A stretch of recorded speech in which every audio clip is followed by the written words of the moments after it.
রণক্ষেত্র কাকরাইল জাতীয় পার্টির কার্যালয়ে আবারও ভাঙচুর, অগ্নিসংযোগ, হামলাকারীদের সঙ্গে পুলিশের ধাওয়া পাল্টা ধাওয়া, টিয়ার শেল, সাউন্ড গ্রেনেড নিক্ষেপ। গণ অধিকার পরিষদকে নিষিদ্ধ করে হামলাকারীদের বিরুদ্ধে ব্যবস্থা চান শামীম পাটোয়ারি। জাপার বিচার দাবিতে সংহতি সমাবেশ।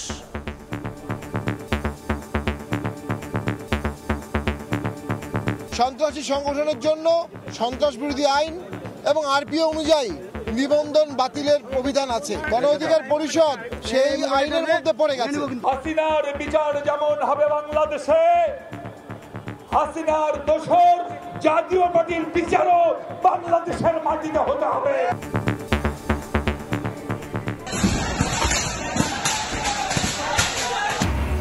তৌহিদি জনতার ব্যানারে মাজারে হামলা, আগুন। রাজবাড়ীতে অনুসারীদের সঙ্গে সংঘর্ষে নিহত 2, আহত শতাধিক।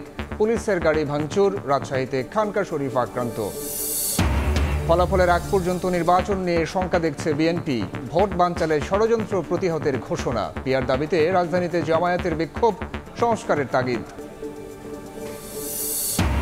প্রস্তাবিত আরপিও নিয়েও রাজনৈতিক দলগুলোর ভিন্ন মত। বিএনপি স্বাগত জানালেও জামায়াতের কিছু বিষয়ে আপত্তি। নির্বাচন কমিশনের সক্ষমতায় জোর এনসিপির। ছুটির দিনে প্রচারণায় সরগরম ঢাকা বিশ্ববিদ্যালয়। ডাকসু নির্বাচন ঘিরে সাইবার বুলিংয়ে পাল্টাপাল্টি অভিযোগ। বৈষম্য বিরোধীদের সমর্থন জানিয়ে সরে গেলেন মাহিন। এবং ভাঙার 2 ইউনিয়নকে ফরিদপুর 2 আসনে অন্তর্ভুক্ত করার প্রতিবাদে মহাসড়ক অবরোধ। বাকখালী নদীর তীরে উচ্ছেদ অভিযান ঠেকাতে কক্সবাজারে স্থানীয়দের বিক্ষোভ।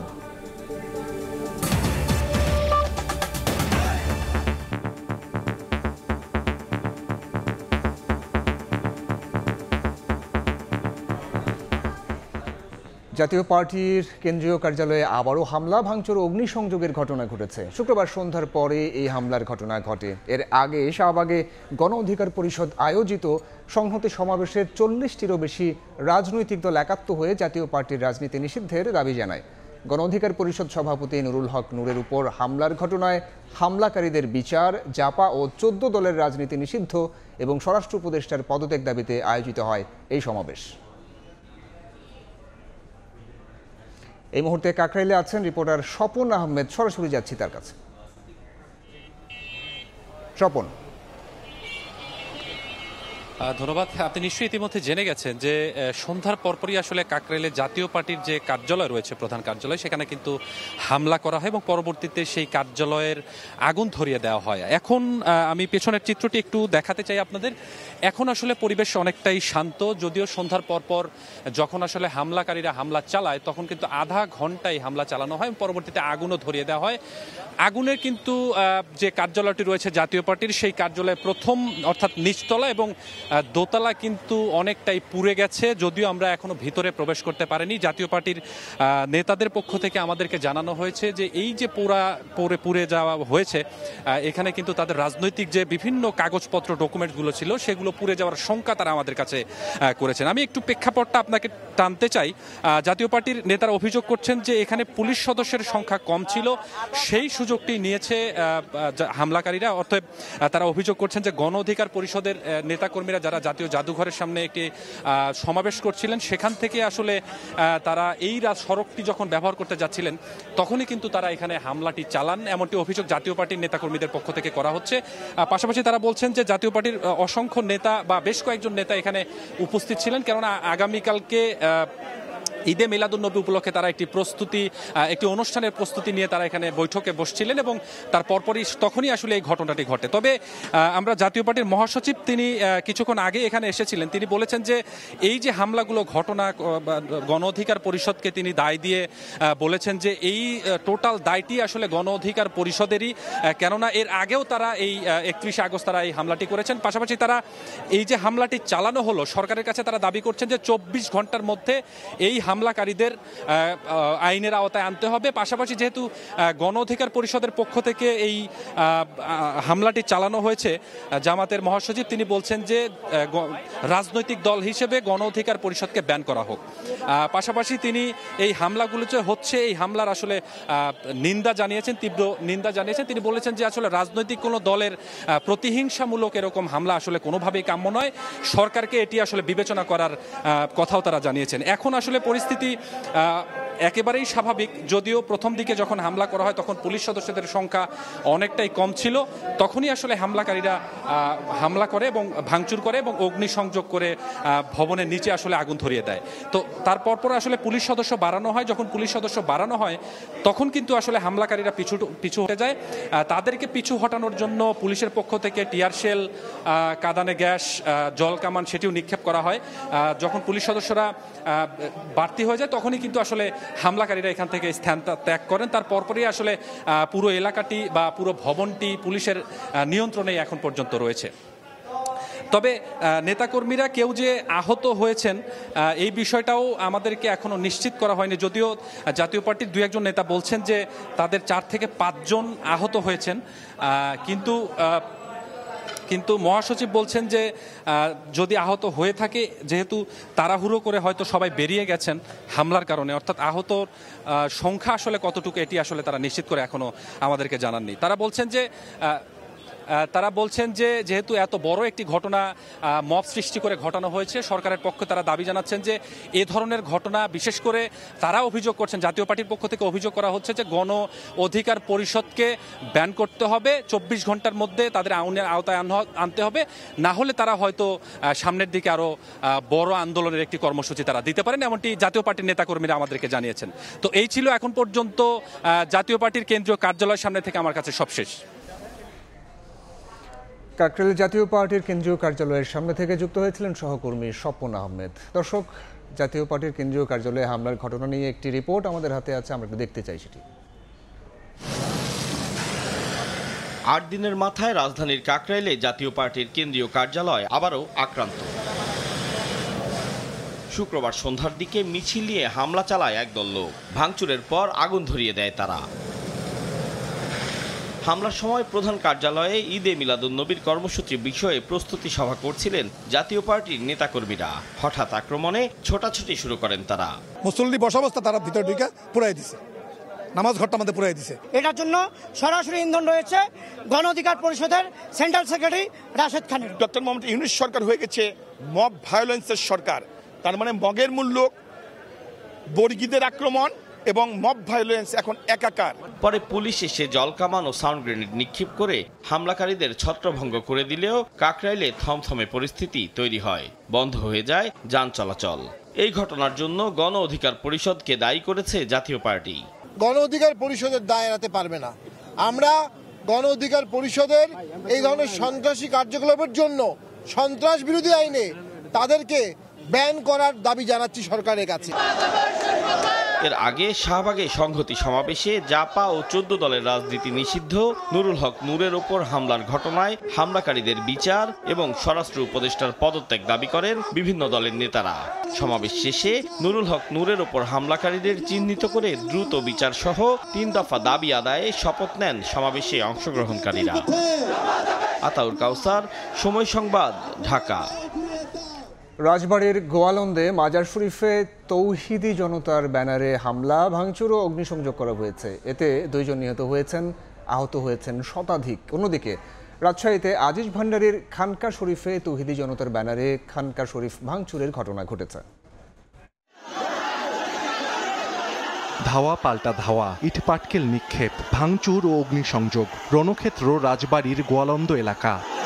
স্থানীয়রা জানান, গত 23 আগস্ট গোয়ালন্দ পৌরসভার 5 নম্বর ওয়ার্ডের নুরাল পাগলের মৃত্যু হয়। তাকে কবর দেয়া হয় মাটি থেকে 12 ফুট উঁচুতে। কাবা শরীফের আদলে কবর তৈরি করার অভিযোগ এনে এর প্রতিবাদে শুক্রবার জুমার নামাজের পর তৌহিদি জনতার ব্যানারে বিক্ষোভ করা হয়। এ নিয়ে উত্তেজনার এক পর্যায়ে নুরাল পাগলের ভক্তদের সঙ্গে সংঘর্ষ হয় বিক্ষোভকারীদের। ভাঙচুরের পর আগুন দেয়া হয় মাজারে, এতে আহত হন উভয় পক্ষের অন্তত শতাধিক। পরিস্থিতি নিয়ন্ত্রণের চেষ্টা করলে হামলা চালানো হয় পুলিশের ওপরও, ভাঙচুর করা হয় গাড়ি। পরে সেনাবাহিনী এসে পরিস্থিতি নিয়ন্ত্রণে আনে। আহতদের মধ্যে গুরুতর কয়েকজনকে হাসপাতালে নেওয়া হয়েছে। এদিকে রাজশাহীর পবাই আজিজি ভান্ডারীর খানকা শরীফে তৌহিদি জনতা ব্যানারে ভাঙচুরের অভিযোগ উঠেছে। পুলিশের উপস্থিতিতেই হামলা হয়েছে বলে অভিযোগ করেন খানকা সংশ্লিষ্টরা। গত 23 আগস্ট রাজধানীতে একটি অনুষ্ঠানে আহলে সুন্নত ওয়াল জামাতের জাতীয় কাউন্সিলে দাবি করা হয়, গত এক বছরে সারা দেশে প্রায় শতাধিক মাজারে হামলা ও ভাঙচুরের ঘটনা ঘটে। সাহাল আব্দুল্লাহ আলভি, সময় সংবাদ। ফলাফল ঘোষণার আগ পর্যন্ত নির্বাচন নিয়ে শঙ্কা রয়েছে। এই শঙ্কা দূর করার দায়িত্ব সরকারের বলে মন্তব্য করেছেন বিএনপি নেতারা। এ সময় ভোট বানচালের ষড়যন্ত্র প্রতিহতের ঘোষণা দেন তারা। বলেন, ক্ষমতায় গেলে প্রথম দিন থেকেই রাষ্ট্র সংস্কারের কাজ শুরু করবে বিএনপি। ভোটের সময় নিয়ে রাজনৈতিক দলগুলোর মতপার্থক্য আগামী নির্বাচনের আগে নতুন করে সংশয় তৈরি হচ্ছে। এমন তর্ক বিতর্কে সংকট বাড়ছে রাজনৈতিক মহলে। শুক্রবার সকালে জাতীয় প্রেস ক্লাবে বিএনপির ৪৭তম প্রতিষ্ঠাবার্ষিকী উপলক্ষে আলোচনা সভায় যোগ দিয়ে বিএনপি চেয়ারপারসনের উপদেষ্টা জয়নুল আবদিন ফারুক বলেন, আওয়ামী লীগের সাথে আঁতাত করে যদি কেউ নির্বাচন বানচালের চেষ্টা করে তাহলে জনগণ তাদের প্রতিহত করবে। আওয়ামী লীগের আবারও দিল্লির প্ররোচনায় বাংলাদেশের কিছু লোক যদি আবার আওয়ামী লীগের সাথে আঘাত করে এই প্রফেসর ইউনূস সরকারের একটি নির্বাচনকে বানচাল করার চেষ্টা করেন, জনগণ প্রতিহত করবে।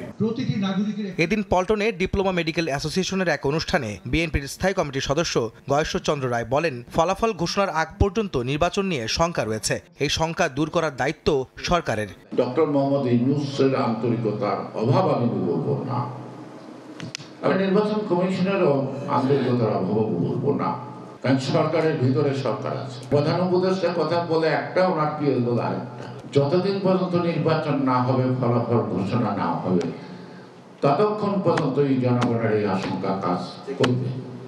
এই আশঙ্কা কিভাবে সরকার দূর করবে তার ম্যাটার। এদিন সিলেট জেলা শিল্পকলা একাডেমিতে বিএনপির প্রয়াত অর্থমন্ত্রী এম সাইফুর রহমানের ১৬তম মৃত্যুবার্ষিকী উপলক্ষে আয়োজিত স্মরণ সভায় যোগ দেন বিএনপির স্থায়ী কমিটির সদস্য ডক্টর মঈন খান। তিনি বলেন, মধ্যম পন্থাই সর্বোত্তম পন্থা, বিএনপি সে পন্থায় রাজনীতি করে। আমরা বিএনপি যারা করি, আমরা যারা জাতীয়তাবাদী বিশ্বাস করি, আমরা মধ্যপন্থার রাজনীতি করি। অনেকে আমাদের দুর্বল মনে করে, কিন্তু আমাদের দুর্বল মনে করুক বা সবল মনে করুক, মধ্যপন্থায় যে সর্বোত্তম পন্থা, এটা কিন্তু কেউ অস্বীকার করতে পারে। এদিকে বগুড়ায় বিএনপির প্রতিষ্ঠাবার্ষিকী উপলক্ষে জেলা বিএনপি আয়োজিত অনুষ্ঠানে যোগ দেন দলটির সিনিয়র যুগ্ম মহাসচিব রুহুল কবির রিজভী। আহমেদ সালেহীন, সময় সংবাদ, ঢাকা। পিআর পদ্ধতিতে নির্বাচন ও ভোটের আগে প্রয়োজনীয় সংস্কারের দাবিতে রাজধানীতে বিক্ষোভ মিছিল করেছে জামায়াতে ইসলামী। এ সময় নূরের উপর হামলাকারীদের বিচার দাবি করেন নেতারা। এদিকে বাইপাস সার্জারির পর আবারও রাজনীতির মাঠে ফিরলেন জামায়াতে আমির ডাক্তার শফিকুর রহমান। ক্ষমতায় যেতে পারলে বঞ্চিত মানুষের উন্নয়নে কাজ করার প্রতিশ্রুতি দেন তিনি। স্লোগানে মুখর রাজধানীর রাজপথ। পিআর পদ্ধতিতে নির্বাচন এবং ভোটের আগে প্রয়োজনীয় রাষ্ট্র সংস্কারের দাবি নিয়ে মাঠে জামায়াত ইসলামী। জাতীয় প্রেসক্লাব থেকে শুরু হয়ে বিক্ষোভ মিছিলটি রাজধানীর গুরুত্বপূর্ণ সড়ক ঘুরে শাহবাগে গিয়ে শেষ হয়। এ সময় গণ অধিকার পরিষদ সভাপতি নুরুল হক নূরের ওপর হামলায় জড়িতদের বিচার দাবি করেন নেতারা। পিআর পদ্ধতির ইলেকশন এবং নিরপেক্ষ ইলেকশনের জন্য আবার যদি রক্ত দিতে হয়, শহীদ হতে হয়, তবু আমরা পিছপা হব না। হামলাকারীদের অবিলম্বে গ্রেপ্তার করে আইনের আওতায় নিয়ে আসা এবং 14 দল সহ জাতীয় পার্টি তাদের নিবন্ধন বাতিল সহ তাদের নিষিদ্ধ করার দাবি। এদিকে বাইপাস সার্জারির শেষে প্রথমবার জনসমক্ষে এলেন জামায়াতের আমির ডাক্তার শফিকুর রহমান। শুক্রবার রাজধানীর মিরপুরে উদ্বোধন করেন ফ্রি মেডিকেল ক্যাম্প। বক্তব্যে তিনি ভয় শঙ্কামুক্ত বাংলাদেশ বিনির্মাণ করতে জনগণকে জামায়াত ইসলামের পাশে থাকার আহ্বান জানান। ক্ষমতায় গেলে সব পরিষেবায় বঞ্চিতরা অগ্রাধিকার পাবেন বলেও জানান তিনি। আমরা কথা বলি নাগরিকদের জন্য, আমরা কাজ করি নাগরিকদের জন্য। আমার বাংলাদেশে চিকিৎসা নেওয়াটা ছিল, যারা অল্প কিছু হলেই হাঁচি কাশি হলেই বিদেশে দৌড় দেন, তাদের সেই উদ্যোগের প্রতিবাদ। ভাই বন্ধু, মা বোন, মেয়ে, শঙ্কামুক্ত একটি মায়াবী মানবিক বাংলাদেশ চান। অতীত যা হয়েছে হয়েছে, কিন্তু ভবিষ্যতে আমরা জেনে বুঝে নিজেদের কপাল এবং কিসমতের সিদ্ধান্ত নেব ইনশাআল্লাহ। আগামীতে তার দলের যারা নির্বাচিত হবেন তারা সরকারি কোনো অতিরিক্ত সুবিধা গ্রহণ করবেন না বলেও জানান জামায়াত আমির। যে সমস্ত সুযোগ সুবিধা আছে তার কতটুকু না নিয়ে পারা যায় তাও আমরা বিবেচনা। শফিক মুন্সি, সময় সংবাদ, ঢাকা। আমরা বলবো নির্বাচন কমিশনের প্রস্তাবিত আরপিও নিয়েও ভিন্নমত জানিয়েছে রাজনৈতিক দলগুলো। বিএনপি একে স্বাগত জানালেও আপত্তি জানিয়েছে জামায়াত ইসলামী। সুষ্ঠু নির্বাচনে এটি সহায়ক ভূমিকা রাখবে বলে আশা বিএনপি নেতা ইকবাল হাসান মাহমুদ টুকুর। তবে আরপিওতে পিআর অন্তর্ভুক্ত করার দাবি জামায়াতের। শুধু আইন প্রয়োগ নয়, বরং তা বাস্তবায়নে ইসির ক্ষমতায়ন ও সক্ষমতায় গুরুত্ব দিচ্ছে এনসিপি। হাসান ওয়ালির প্রতিবেদন। অন্তর্বর্তীকালীন সরকারের সংস্কার পরিকল্পনার বড় অংশ জুড়ে জায়গা পেয়েছে নির্বাচন ব্যবস্থা। এরই মধ্যে গণপ্রতিনিধিত্ব আদেশ আরপিও সংশোধনের প্রস্তাব চূড়ান্ত করেছে নির্বাচন আয়োজনকারী সাংবিধানিক সংস্থা নির্বাচন কমিশন। এবারের আরপিওতে বেশ কিছু বড় পরিবর্তনের পক্ষে অবস্থান নিয়েছে ইসি। এতে ভোটার অনুপাতে নির্বাচনী ব্যয় আসন ভিত্তিক 25 লাখেরও বেশি করার সুযোগ, একক প্রার্থীর আসনে না ভোট চালু, জোটে ভোট করলেও প্রার্থীকে নিজ দলের প্রতীকে নির্বাচন করা, রিটার্নিং অফিসারের ভোট বাতিলের ক্ষমতা সহ ছোট বড় 40 থেকে 44টি সংশোধন প্রস্তাব করেছে নির্বাচন কমিশন। শিক্ষা প্রতিষ্ঠানের ম্যানেজিং কমিটিতে থাকা নির্বাচনে অযোগ্যতা বিবেচনা ছাড়া প্রস্তাবের বেশিরভাগে একমত জাতীয় নাগরিক পার্টি এনসিপির সদস্য সচিব আখতার হোসেন। শিক্ষা প্রতিষ্ঠানের ম্যানেজিং কমিটিতে সমাজের সবথেকে গ্রহণযোগ্য যারা ব্যক্তিরা আছেন তারা থাকেন। এখন রাজনীতিবিদরা কখনো গ্রহণযোগ্য হতে পারবেন না, ব্যাপারটা তো এমন নয়। শুধু প্রস্তাবনার মধ্যে নয় বা শুধু আইনের মধ্যে সীমাবদ্ধ থেকে নয়, যেন সত্যিকার অর্থেই সেগুলোর প্রয়োগ থাকে। জামায়াত ইসলামীর এই নেতা বলছেন, আলাপ আলোচনা ছাড়াই চূড়ান্ত প্রস্তাবনা এনেছে ইসি। আরপিওতে পিআর পদ্ধতি যুক্ত না করলে নির্বাচন সুষ্ঠু হবে না বলে দাবি দলটির এই নেতার। আলাপ আলোচনা না করে যদি ওনারা এই সংশোধনগুলো আনে তাহলে এখানে পরিপূর্ণতা সমস্যা থেকে যায়। আরপিওতে পিআর পদ্ধতিটা যেন আনে, পিআর পদ্ধতি ছাড়া নির্বাচন হলে নির্বাচন সুষ্ঠু হবে না। সুষ্ঠু নির্বাচনের জন্য প্রস্তাবিত আরপিওকে গ্রহণযোগ্য বলছেন বিএনপির এই নেতা। তবে জোটবদ্ধ দলের শরিকদের প্রতীক ব্যবহার বন্ধ এবং শিক্ষা প্রতিষ্ঠানের ম্যানেজিং কমিটির সদস্যদের নির্বাচনে অযোগ্য হিসেবে বিবেচনা করার সমালোচনা করলেন স্থায়ী কমিটির এই সদস্য। যেসব সংস্কার আনছে আমি কোনোটাতেই মনে করি ইলেকশনের সাথে কোনো কন্ট্রাডিকশন করে নেই। যেটা করেছে আমি মনে করি এটা জনগণের কাছে গ্রহণযোগ্য, আমরা রাজনীতি আমাদের কাছে গ্রহণযোগ্য। জোটের যে প্রার্থী হবে, যে জোটে যে লিড করবে তার মার্কাটা নেওয়াতে আমি কোনো অসুবিধা দেখছি না। প্রস্তাবিত আরপিও আইন মন্ত্রণালয়ে ভেটিং হলে সরকারের অনুমোদনের জন্য তা উত্থাপন করা হবে উপদেষ্টা পরিষদের সভায়। সেই ধাপ পেরিয়ে রাষ্ট্রপতি সংশোধনীর অধ্যাদেশ জারি করবেন। হাসান ওয়ালি, সময় সংবাদ, ঢাকা। রাতের সময় আরও থাকছে। বৃষ্টির দোহাই দিয়ে বাড়ানোর সবজির দাম স্বাভাবিক আবহাওয়ায় আরও চড়া, কেজিতে বাড়তি 20 টাকা। সরবরাহ সংকটের দাবি, ঊর্ধ্বমুখী মাছের বাজারে কিছুটা কমেছে ইলিশের দর। এবার ছাত্র সংসদ নির্বাচনের খবর।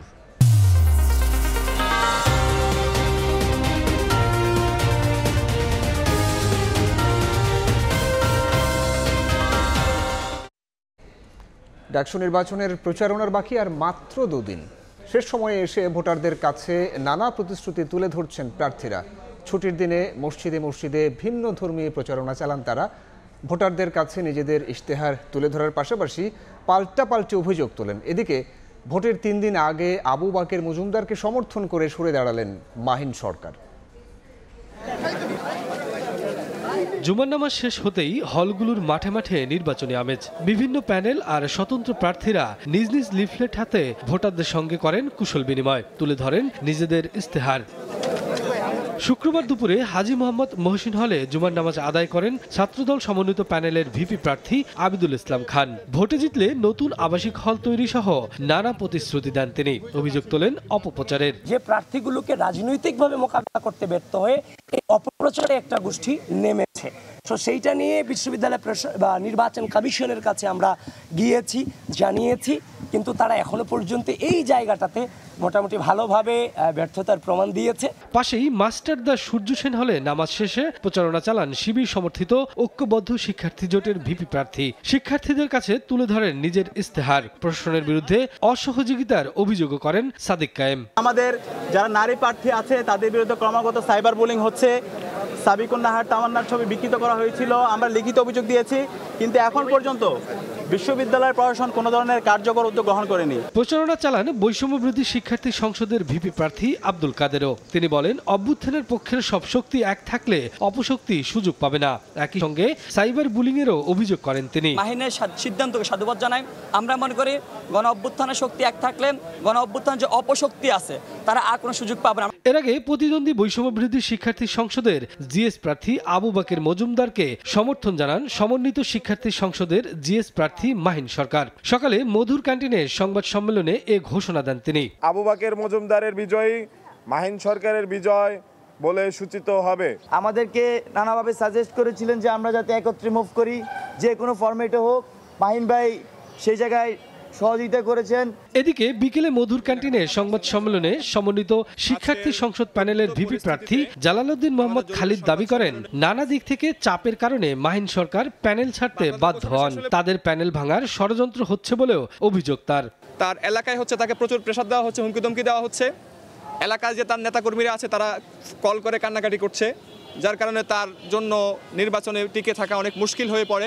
নির্বাচনে ভোটাধিকার প্রয়োগে কালক্ষেপণ না করে অন্যদের ভোটদানের সুযোগ করে দেওয়ার আহ্বান জানান ডাকসু চিফ রিটার্নিং কর্মকর্তা অধ্যাপক ডক্টর মোহাম্মদ জসিমউদ্দিন। যার যতটুকু সময় লাগে অতটুকু সময়ের ভিতর যাতে ভোটদান প্রক্রিয়া শেষ করে অন্যকে সুযোগ দেওয়ার জন্য এই অনুরোধটুকু আমাদের প্রিয় ছাত্রছাত্রীদের প্রতি আমাদের থাকবে।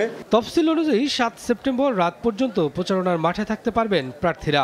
এবারে ডাকসু নির্বাচনে ভোট দেবেন 39,775 জন ভোটার। শফিকুজ্জামান রুবেল, সময় সংবাদ, ঢাকা। ডাকসু নির্বাচন সামনে রেখে শিক্ষার্থীদের বিভিন্ন সমস্যার সমাধান এবং নিজেদের পরিকল্পনা ও প্রতিশ্রুতি তুলে ধরছেন জিএস প্রার্থীরা। বিকেলে ঢাকা বিশ্ববিদ্যালয়ের টিএসসি অডিটোরিয়ামে বিতর্ক অনুষ্ঠানে ছাত্রদলের প্রার্থী শেখ তানভীর বাড়ি হামিম বলেন, আবাসন সমস্যার সমাধানে কাজ করতে চান তিনি। দ্বিমতকে আলিঙ্গন করে চলার কথা জানিয়ে ছাত্র শিবিরের SM ফরহাদ বলেন, নারীদের পোশাকের মতো ব্যক্তিগত বিষয়ে হস্তক্ষেপ করার অধিকার নেই কারো।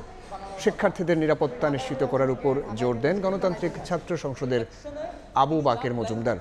নারীদের হলে অনাবাসিক ছাত্রীদের প্রবেশাধিকার নিশ্চিত করতে চান ইসলামী আন্দোলনের প্রার্থী খায়রুল আহসান বাশার।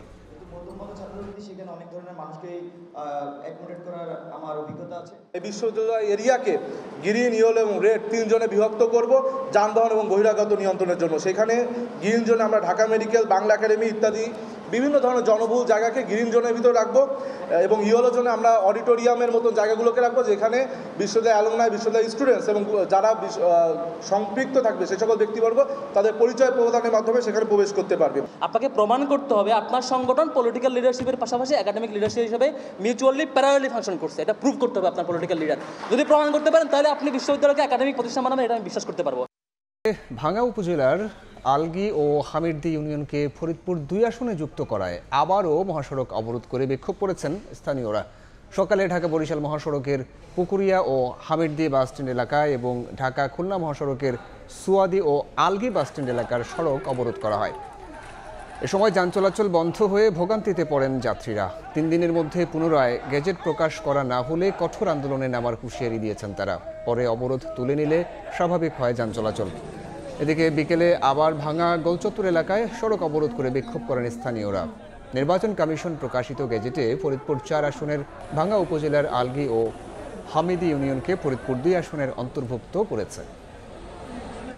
কক্সবাজারের বাকখালী নদীর তীরে অবৈধ স্থাপনা উচ্ছেদ অভিযান ঠেকাতে বিক্ষোভ করেছেন স্থানীয়রা। সকালে বিমানবন্দর সড়কে নেমে আসে শত শত মানুষ।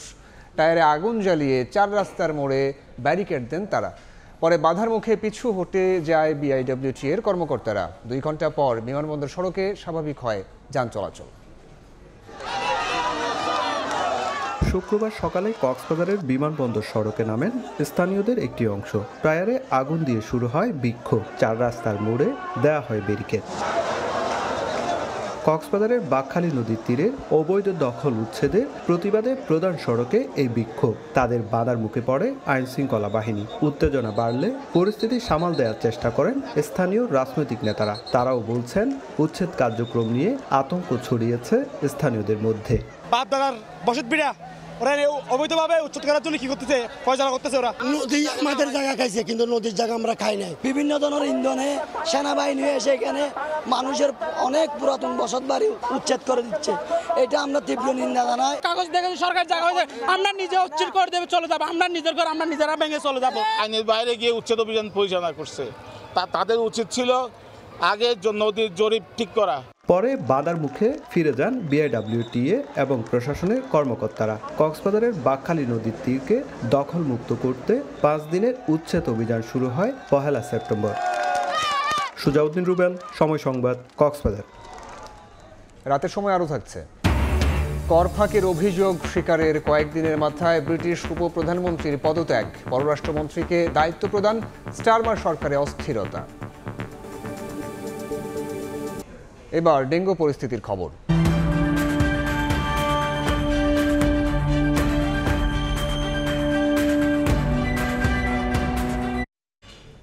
সেপ্টেম্বর অক্টোবরে বাড়তে পারে ডেঙ্গুর প্রকোপ, তাই জ্বরে আক্রান্ত হলে প্যারাসিটামল ছাড়া কোনো অ্যান্টিবায়োটিক না খাওয়ার পরামর্শ স্বাস্থ্য বিশেষজ্ঞদের। আর সতর্কতা হিসেবে জ্বর আসার দ্বিতীয় দিনে করাতে হবে রক্ত পরীক্ষা।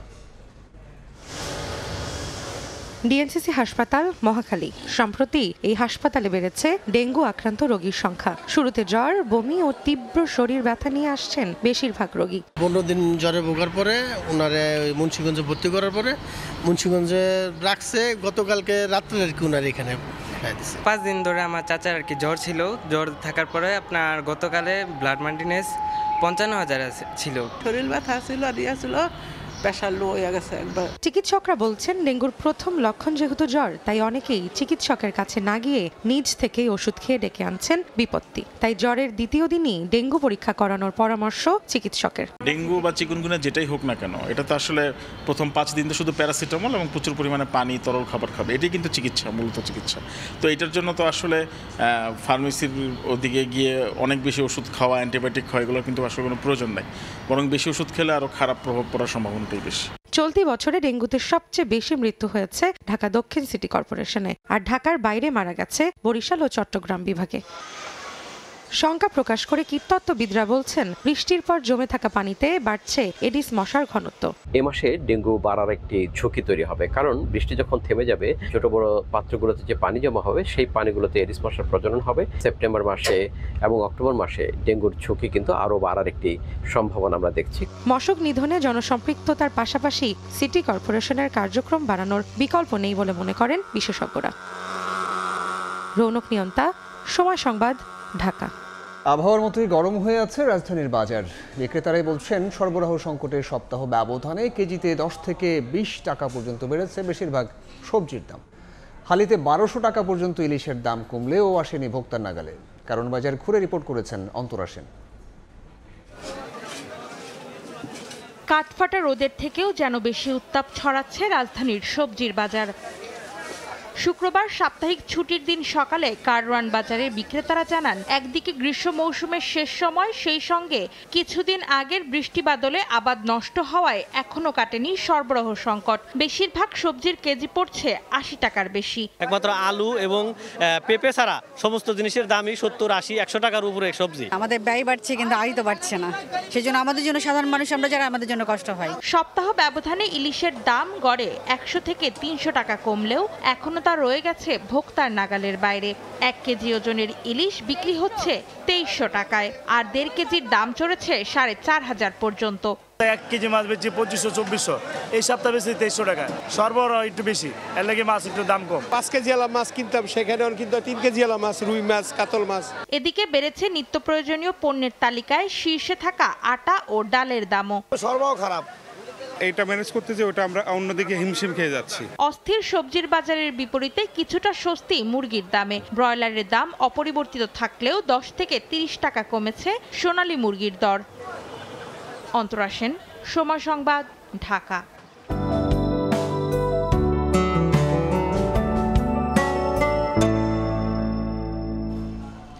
দেখে নেব আজকের বাতাসের মানসূচক।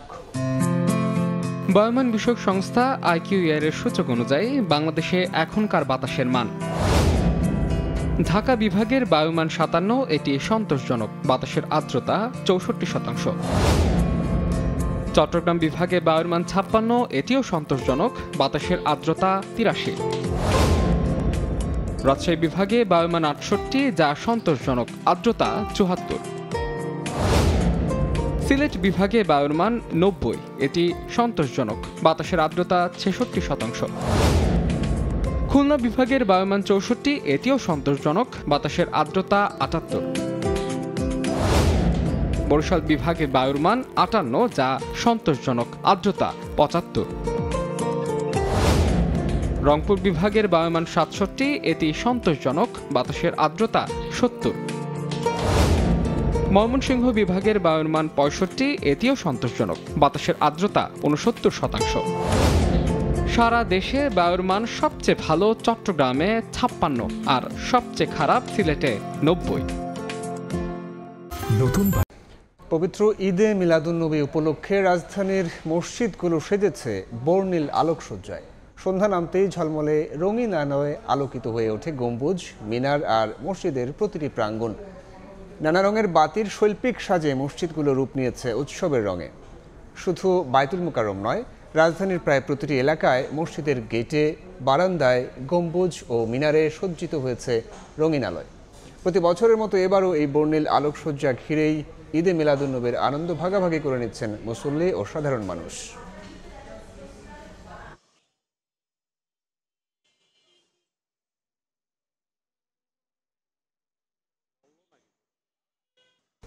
দেখছেন রাতের সময়। করফাকের অভিযোগ স্বীকারের কয়েকদিনের মাথায় পদত্যাগ করলেন ব্রিটিশ উপপ্রধানমন্ত্রী অ্যাঞ্জেলা রেইনার। একই সঙ্গে ছেড়েছেন লেবার পার্টি ডেপুটি নেতার পদও। শুক্রবার তার পদত্যাগের বিষয়টি জানায় ব্রিটিশ গণমাধ্যম বিবিসি। সম্প্রতি ইংল্যান্ডের দক্ষিণাঞ্চলে একটি অ্যাপার্টমেন্ট কেনার সময় কর কম দেওয়ার কথা সম্প্রতি স্বীকার করেন রেইনার। গণমাধ্যমে এই খবর প্রকাশের পর তার বাড়িতে ভাঙচুরের ঘটনাও ঘটেছিল। কর ফাঁকির বিষয়ে দ্রুত তদন্ত রিপোর্ট হাতে পাওয়া যাবে বলে জানিয়েছিল প্রধানমন্ত্রী ক্লিয়ার স্টারমার। এদিকে নতুন ব্রিটিশ উপপ্রধানমন্ত্রী হিসেবে পররাষ্ট্রমন্ত্রী ডেভিড ল্যামির নাম ঘোষণা করা হয়েছে। অবশেষে 2 মাসের রাজনৈতিক অস্থিরতার অবসান ঘটল থাইল্যান্ডে। দেশটির নতুন প্রধানমন্ত্রী নির্বাচিত হলেন অনুতিন চার্নভিরাকুল। স্থানীয় সময় শুক্রবার পার্লামেন্টে ভোটাভুটির পর নির্বাচিত হন তিনি। অনুতিন ভুমজাইথাই পার্টির নেতা, একই সঙ্গে থাইল্যান্ডের বিশিষ্ট ধনকুবের ব্যবসায়ীও। গেল মাসে বরখাস্ত হন ফিওথাই পার্টির পেতংতান সিনাওয়াত্রা। তার পরিবর্তে প্রধানমন্ত্রী হলেন চার্নভিরাকুল। থাইল্যান্ডের পার্লামেন্টের 492 জন সক্রিয় সদস্যের মধ্যে 311 জনের ভোট পেয়ে জয়ী হন তিনি। ভারতের মুম্বাইয়ে গাড়িতে লুকিয়ে রাখা 400 কেজি বোমার বিস্ফোরণের হুমকি দেওয়া হয়েছে। স্থানীয় সময় শুক্রবার ট্রাফিক পুলিশের হোয়াটসঅ্যাপ হেল্পলাইনে দেয়া বার্তায় বলা হয়, শহরের বিভিন্ন স্থানে 34টি গাড়িতে বিপুল পরিমাণ বিস্ফোরক রাখা আছে। এসব বোমা বিস্ফোরণ ঘটানো হলে 1 কোটি মানুষ নিহত হতে পারেন। কন্ট্রোল রুমে দেয়া ওই বার্তায় আরও দাবি করা হয়, লস্করে জিহাদি নামে পাকিস্তান ভিত্তিক একটি সন্ত্রাসী সংগঠনের 14 জন এরই মধ্যে মুম্বাইতে প্রবেশ করেছে। হুমকির এই বার্তা পাওয়ার পর শহর জুড়ে সতর্ক অবস্থায় আছে নিরাপত্তা বাহিনীর সদস্যরা। দেখছেন রাতের সময়। খারাপ সময় পেছনে ফেলে এশিয়া কাপে বাংলাদেশের ভালো করার সম্ভাবনা দেখছেন তাসকিন আহমেদ। গেল কয়েকদিনের কঠোর অনুশীলন দলের মধ্যে এই আত্মবিশ্বাস তৈরি করেছে বলে মনে করেন এই পেসার। এশিয়ান কাপ সামনে রেখে এমন প্রস্তুতির জন্য বোর্ডকে ধন্যবাদ দিয়েছেন তাসকিন। আমাদের সবারই এক্সপেকটেশন চ্যাম্পিয়ন হওয়া মূল লক্ষ্য। আসলে শুধু পার্টিসিপেট করতে তো যাচ্ছি না, চ্যাম্পিয়ন হওয়ার লক্ষ্যে লাস্ট 3টা সিরিজই আমরা আল্লাহর রহমতে ব্যাক টু ব্যাক জিতছি। আমাদের যে টিমটা এই মুহূর্তে যে ট্রানজ্যাকশন পিরিয়ডটা যাচ্ছিল তখন কিন্তু আমরা একটু হারতেছিলাম, অন অ্যান্ড অফ ছিলাম। এই যে দেখেন ইমপ্রুভমেন্টের ধারাটা, আমরা সবাই এত কষ্ট করতেছি, সবাই ট্রেনিংয়ে, টিমমেটস, কোচিং স্টাফ সবাই, ইভেন বিসিবি অনেক হেল্প করতেছে। তো সব মিলে আমরা আগায় যাচ্ছি এবং আশা করতেছি এই ধারাবাহিকতাটা থাকলে অনেক ভালো কিছু হবে। এ পর্যায়ের শীর্ষ সংবাদগুলো জানাবো আরও একবার। জাতীয় পার্টির কাকরাইল কার্যালয়ে আবারও ভাঙচুর, আগুন।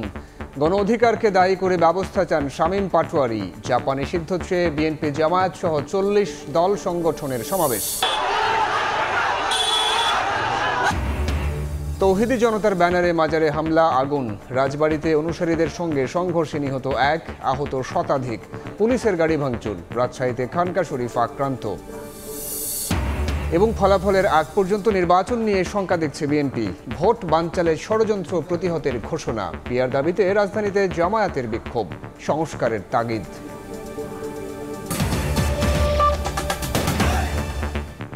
এই ছিল রাতের সময়। সঙ্গে থাকুন সময়ের।